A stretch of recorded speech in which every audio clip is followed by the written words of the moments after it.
Assalamualaikum everyone, this is Zahra Shah and I hope you all are fine. So today I have come up with US history lecture as I have got a number of requests by the students to make lectures on US history topics.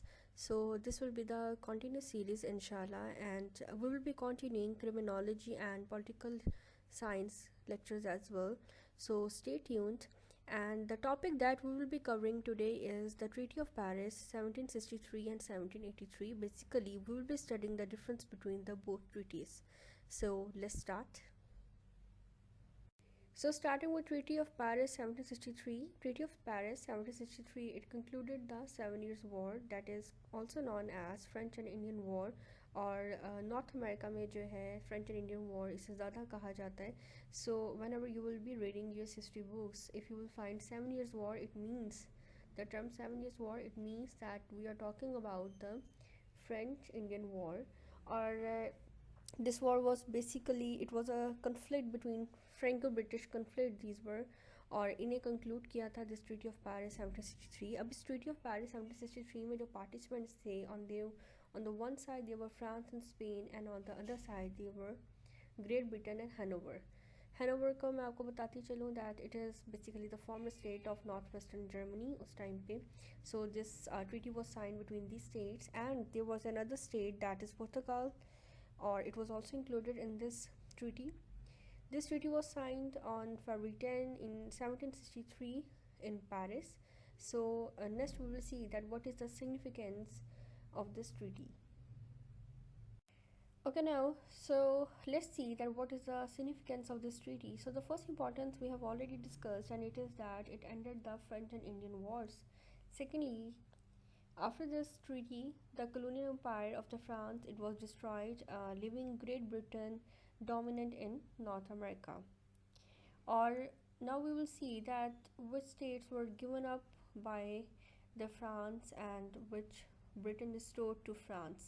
So the first thing that the France, it renounced the mainland of North America east of the Mississippi, and Mississippi के east में जो पूरा reason था, but excluding New Orleans and the environs. Environs is basically the surrounding area. New Orleans और environs, उसके इर्द का जो भी एरिया था उसे exclude करके the mainland of North America east of the Mississippi remaining, it was renounced by France to Britain. Renounce का मीनिंग क्या होता है? To give up, to cede, to give up, ठीक है, किसी के हवाले कुछ कर देना.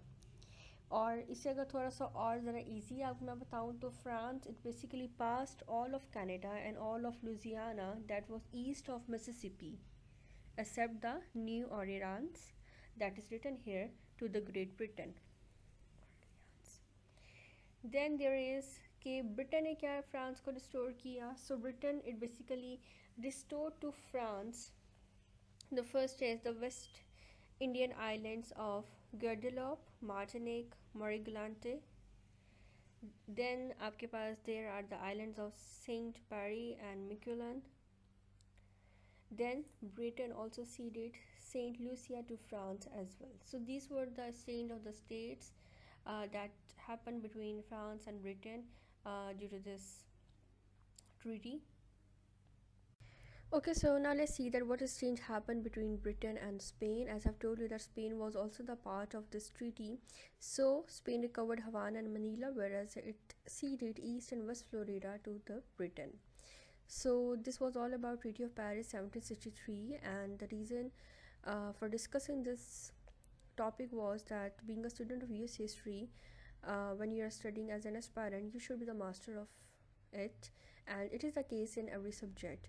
So you should know each and every detail about it, and from paper point of view it is an important question. You could be asked in the short notes, and if not in the papers, in the written examination. If not, then you could be asked in the interview, okay, what is the difference between Treaty of Paris 1763 and 83.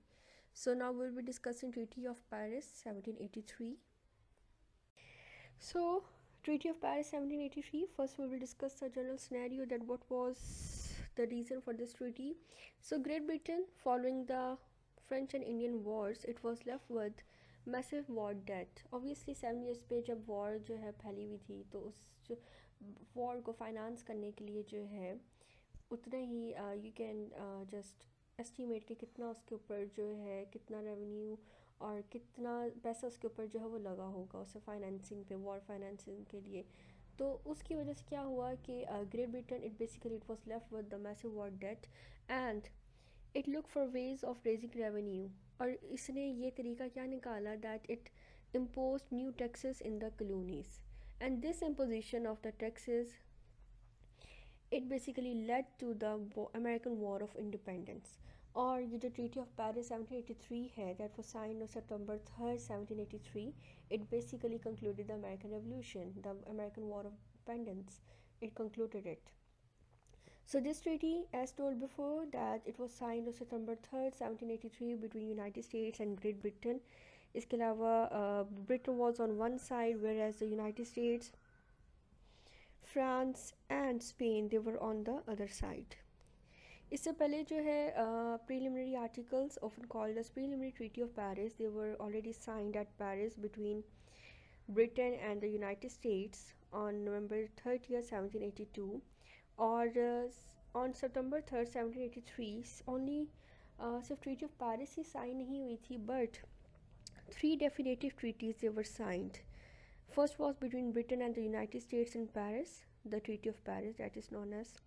Then the Britain and the treaty between the Britain and the France that is and the Spain, तीन इसमें थे Britain, France and Spain, that was signed at Versailles। And the third was the Netherlands and the Britain, they also signed a treaty, and it was a preliminary treaty between the both states and it was signed on September 2nd 1783, and then the final separate peace was signed on 1784 on May 20th। So basically on September 3rd 1783 three treaties were signed। As told before, this treaty it concluded the American Revolution and it was signed at Versailles। Up now we will see that what were the terms of the US-Britain treaty। So Britain it recognized the independence of the United States and it also recognized the American boundaries to the Mississippi River, but it retained Canada। ठीक है, वो Canada जो है वो उन्होंने America के हवाले जो है वो नहीं किया। Then access to the newfound land fisheries it was also granted to the Americans। और इसके अलावा जो है मिसिसिपी रिवर जो है आपके पास navigation of Mississippi it was open to both Great Britain and the United States। तो दोनों जो है उसकी नेविगेशन जो है कंट्रोल कर सकते थे। Before it only Great Britain was allowed, यानी कि उनके अंडर था Mississippi river. So now it was open to both America and the United States. और दूसरा ये है कि देयर वर अदर जो इसके अंदर जो थी बातें वो ये थी कि that the creditors of neither USA, the Great Britain and the USA they were to be impeded in the collection of the debts. ठीक है, तो उसके अंदर उनके रास्ते में कोई भी there will be no hurdle in collecting the debts. ये चीज़ भी इसके अंदर साइन हुई। Secondly to France Britain surrendered Tobago and Senegal whereas Spain it remained Minorca and East and West Florida। So this was all about the Treaty of Paris 1783 और these all are the main points of this treaty कि क्या हुआ किस तरह हुआ। और this was the basic difference। So basic difference was the Treaty of Paris 1763 it basically concluded your 7 years war, or you can say that it concluded the French and Indian Wars. ठीक है, और जो treaty of Paris 1783 है it concluded the American revolution. तो ये main difference है। And then आपको I have discuss कि दोनों में जो है आगे क्या क्या उनकी जो टर्म्स थी that were different. So this was all about treaty of Paris 1763 and 83। So I will be making more videos on US history topics, that short videos, okay, so that you can get the idea। And later on we will be also discussing that how to attempt the question of US history in the paper। So more videos, kindly subscribe and my channel and turn on the notifications so that whenever the lecture gets uploaded you can be notified। So thank you for watching। Allah Hafiz।